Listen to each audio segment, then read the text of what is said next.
كان في قديم الزمان في مجاهل الغابة كانت توجد قرية مخفية تعيش فيها مخلوقات صغيرة تطلق على نفسها اسم سنافر، وكانوا يحبون الخير.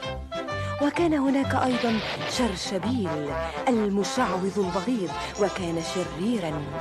أوه، أنا أكره السنافر. سأقضي عليكم ولو كان هذا آخر عمل في حياتي. سأقبض عليكم، سأجد قريتكم يوما، سوف تندمون.